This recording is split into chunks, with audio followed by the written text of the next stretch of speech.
Bonjour tout le monde, mon nom est Daniel Lafrance, bienvenue à un autre tutoriel After Effects. Si ce n'est pas déjà fait, je vous invite à vous abonner à ma chaîne pour pouvoir voir plus de tutoriels dans l'avenir. J'en fais 2 par semaine, un truc rapide le mardi et un tutoriel plus complet le vendredi. Aujourd'hui, par exception, on est samedi parce que hier, j'avais une grosse journée de tournage, donc j'ai pas pu faire mon tutoriel comme prévu. Donc, ce qu'on va faire aujourd'hui, c'est révéler un logo avec une pastille, puis une animation de cercle qui tourne autour de façon aléatoire. C'est très facile à créer. On crée ça avec un calque de forme, puis on peut utiliser de différentes façons. Vous allez voir qu'avec le calque de forme, on peut avoir des groupes séparés, etc. C'est assez intéressant, puis ça nous permet d'animer des choses assez rapidement. Donc, ce que je vais faire, c'est commencer avec une nouvelle composition. On va cliquer sur notre icône ici, Nouvelle composition. On va la renommer pour les besoins de la cause. Tutoriel logo. Les paramètres ne sont pas importants, la durée non plus, c'est selon votre projet. C'est ce qui compte pour vous. On va créer un arrière-plan. On va se faire un solide. La couleur n'a pas d'importance. Je vais y appliquer un paramètre prédéfini que j'ai fait, une animation prédéfinie qui est une vignette tout simplement. Je vous ai montré dans d'autres tutoriels comment préparer des vignettes et comment enregistrer des animations prédéfinies, donc pour aller les voir par la suite. Ensuite de ça, on va créer notre premier calque de forme. Un calque de forme, c'est un outil vectoriel extraordinaire dans After Effects où on peut faire toutes sortes de choses. Quand je crée un calque de forme vierge, il n'y a absolument rien dedans, donc il faut que j'ajoute du contenu. Ici, j'ai aucun contenu. Donc, moi, je vais avoir une pastille ronde, donc je vais me servir de l'outil elliptique et je vais me servir d'un fond pour pouvoir avoir un fond pour mettre mon titre. Je vais changer la couleur. On va y aller dans le cyan un petit peu. Maintenant qu'on a fait ça, je vais ajuster la taille en sortant pour sortir les paramètres comme quand on n'a pas beaucoup d'espace. Là, on travaille sur un écran. On va travailler avec le moins de choses ouvertes possible pour révéler seulement ce qu'on a besoin. Exemple, ici, l'échelle, on va appuyer sur S. Vous avez dans l'aide d'Adobe After Effects, là, toutes les shortcuts, là, les raccourcis, excusez mon anglicisme, pour révéler les choses une à la fois, là, si on veut. Donc, on va tout simplement prendre la grandeur et l'amener à 800% environ. Ça, c'est tout simplement pour prendre cette place-là dans l'écran. Je l'avais fait sur l'autre, donc je savais à peu près où m'en aller. Mais vous faites ça à la grandeur que vous voulez. Là, ce qu'on va faire ici, c'est révéler, la faire apparaître en changeant l'échelle, disons, une espèce de pop là, à l'écran. Donc, pour que ce soit joli, on va avancer de 10 images. Pour avancer de 10 images, on peut avancer avec Page Down 10 fois. Ou on va tout simplement faire Shift Page Down pour avancer de 10 images à la fois. On va mettre notre premier point d'animation ici. Puis on va revenir de 3 images en arrière en faisant Page Up. Et là, on va juste augmenter de 100 points là, la dimension. On va aller mettre notre curseur à 0 et on va mettre notre échelle à 0. Donc, ce que ça nous donne, si on fait un petit RAM Preview, c'est une animation où ça va popper à l'écran. On va ensuite prendre nos clés d'animation ici, puis on va faire F9 pour activer le lissage. On peut le faire en appuyant sur F9 ou en allant dans l'assistant d'image clé ici, excusez-moi, et aller au lissage de vitesse qui est là.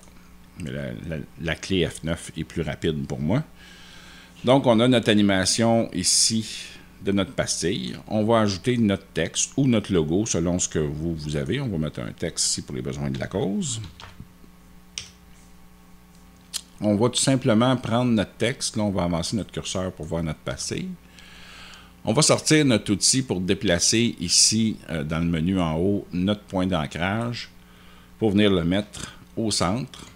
Pour le mettre au centre, vraiment au centre, là, tout ce qu'on a à faire, c'est s'approcher du centre puis faire CTRL et il va aller se placer tout seul. Ensuite de ça, on va aller chercher notre panneau d'alignement qui est en bas ici, aligné, puis on va l'aligner au centre, tout simplement. On va ajuster sa taille. On va refaire V sur notre clavier pour trouver notre outil de sélection. On va ajuster la taille de notre texte ou notre logo comme ça au final.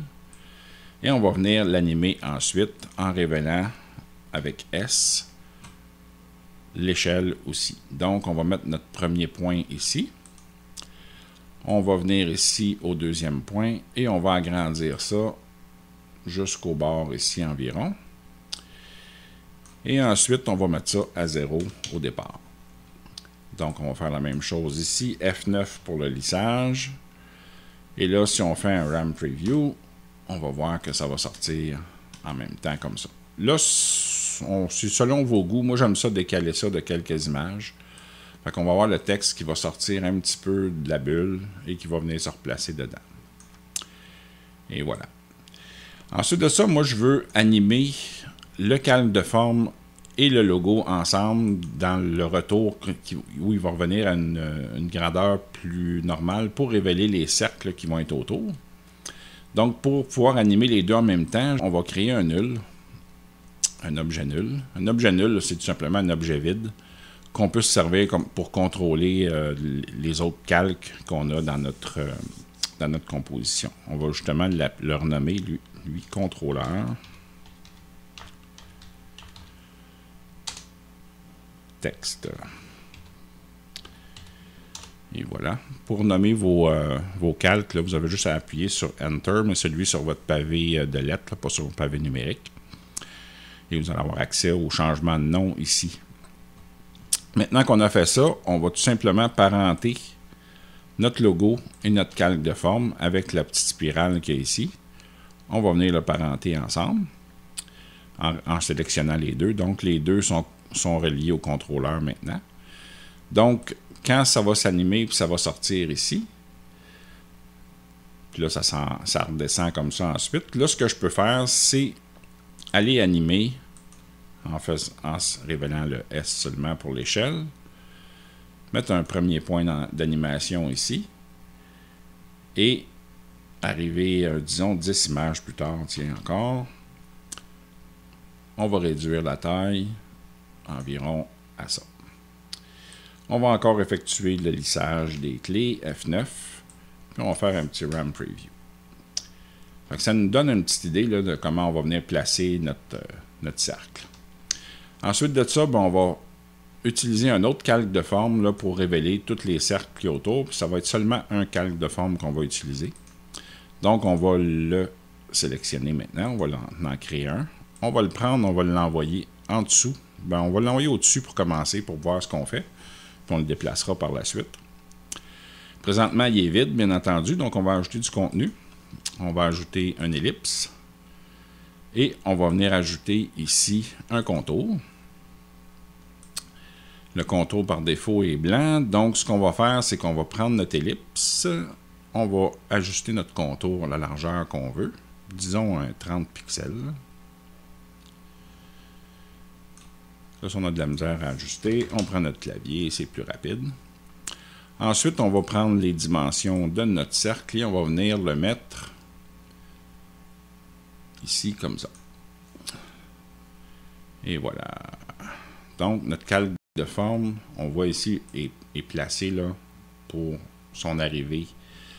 On va toujours commencer par placer la position finale en premier avant de faire notre animation. C'est plus facile à gérer par la suite. Donc, on va cliquer n'importe où ici dans notre ligne de temps. On va appuyer sur U 2 fois pour révéler seulement les clés d'animation qui sont déjà inscrites.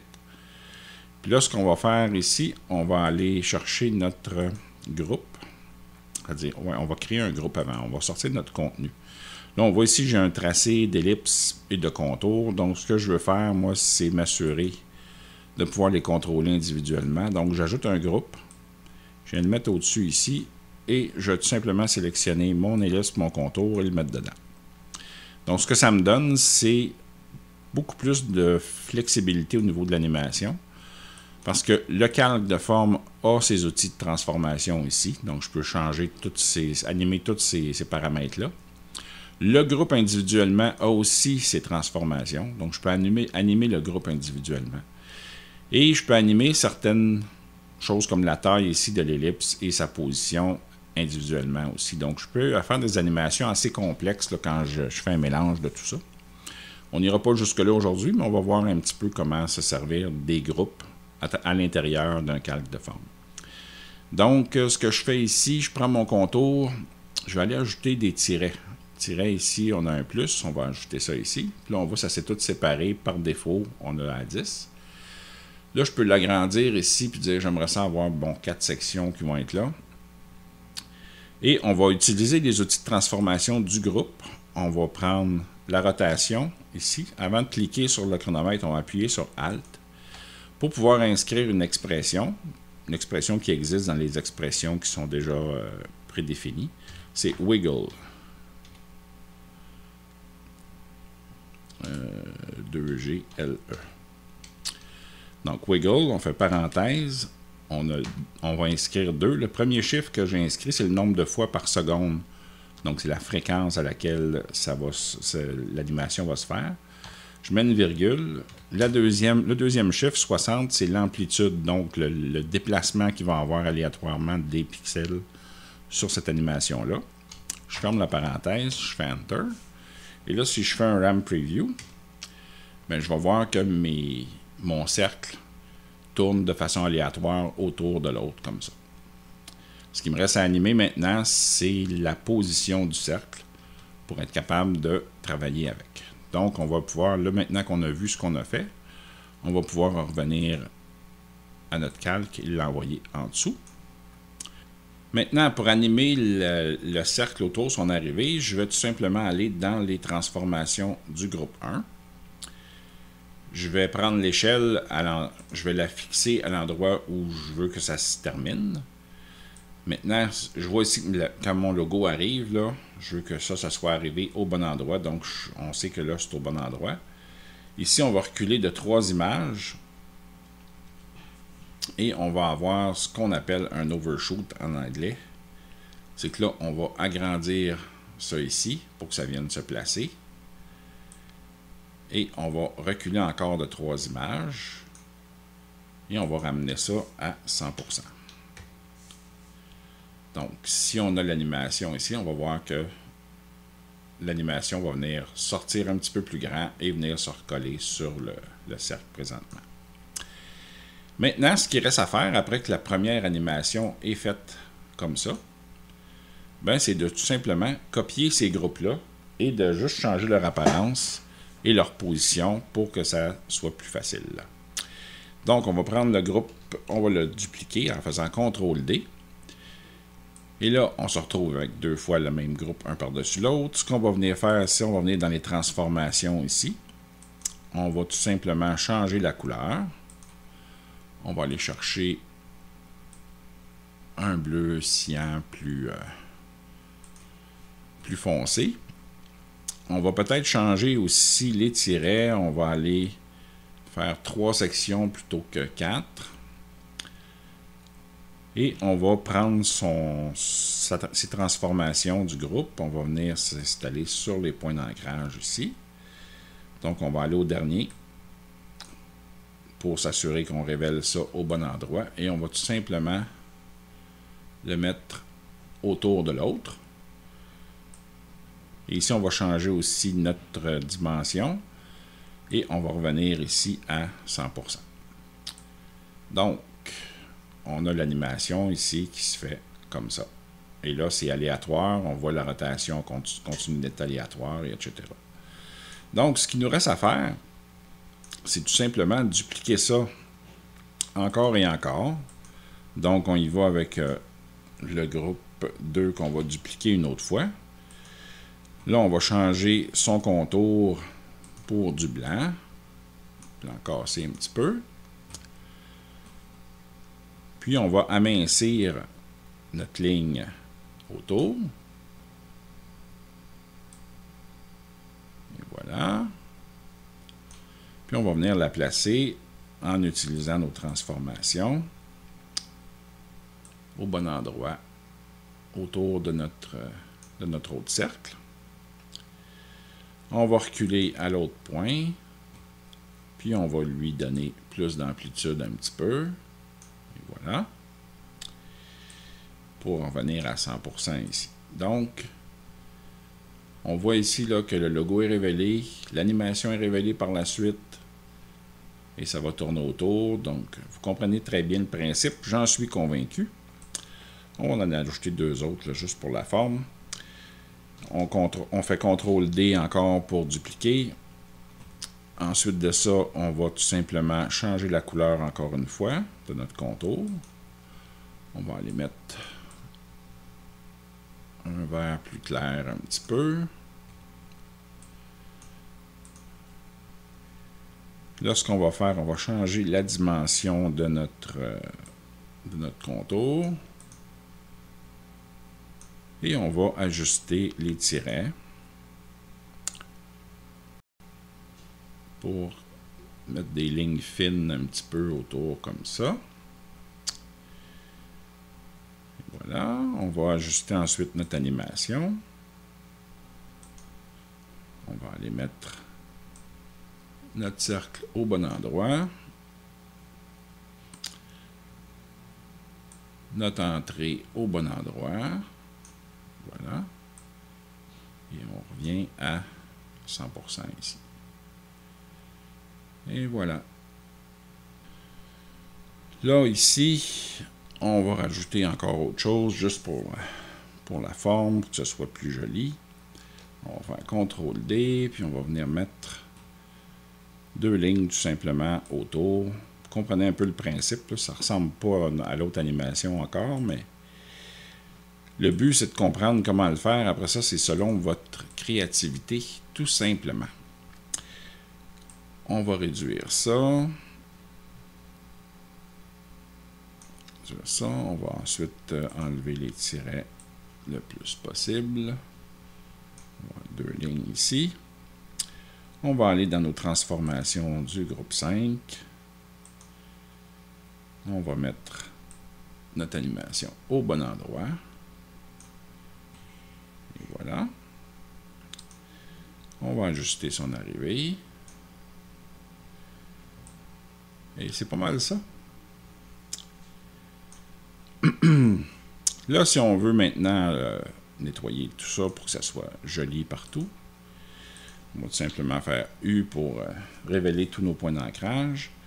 Là, ce qu'on va faire, on va prendre le début de notre animation, on va l'amener ici, pour ne pas la voir tout de suite. Et quand on va arriver ici, ben, ça va se révéler pour venir se placer par la suite. Comme ça. Et là, ce qu'on va faire, on va tout simplement recopier nos points pour pouvoir inverser la sortie. Mettons qu'on veut sortir après 2 secondes et 10 images. On a juste à recopier ces points-là ici, faire CTRL-C-V et cliquer sur Assistant d'image clé et inverser les images clés. Donc, ce que ça va faire, c'est que ça va tout simplement retourner les images clés en arrière de mon logo. Comme ça. Là, on arrête ça là. Donc, on a été capable d'apparaître et de disparaître. Ce qui reste à faire maintenant, c'est d'animer la sortie de la pastille. Donc, je fais ça ici. Je vais avancer de 3 images. Je vais grossir un petit peu. Je vais avancer de 10 images. Et je vais mettre ça à 0. Donc, si je fais un RAM Preview, bien là, je vais pouvoir voir mon logo apparaître, les cercles se promener autour et mon logo disparaître. Donc, vous avez compris le principe. Donc, le calque de forme, on peut faire toutes sortes de choses avec ça, super intéressant. Tout ce que vous avez à faire, c'est créer des groupes séparés, mettre le nombre d'animations que vous voulez dedans, tout ce que vous voulez ajouter à votre calque de forme peut être fait. Tout simplement en cliquant ici, vous avez toutes ces options-là à rentrer dans votre calque de forme. Puis les animer séparément. Pas oublier là, de bien prendre les bonnes transformations quand on veut faire des choses différentes. Donc, si je transforme le groupe 5, il y a seulement le groupe 5 qui va être affecté par l'animation. Par contre, si je viens toucher aux transformations ici du calque, ben, c'est toute l'animation qui va être gérée par ça. Donc, c'est important de comprendre ça dans les calques de forme, puis de connaître aussi la façon de travailler avec pour pouvoir faire des choses assez géniales, mais dans un temps pas mal record. C'était Daniel Lafrance pour les tutoriels After Effects. J'espère que vous avez apprécié la vidéo et que vous allez vous inscrire à ma chaîne, partager ces vidéos-là et les aimer. Surtout dans les commentaires, là, si vous avez envie de me passer des commentaires, des demandes spéciales pour certains tutoriels ou animations. Ça va me faire plaisir d'y répondre. Ça fait toujours plaisir de vous lire, donc j'attends vos nouvelles. Et en attendant, passez une belle fin de semaine de Pâques.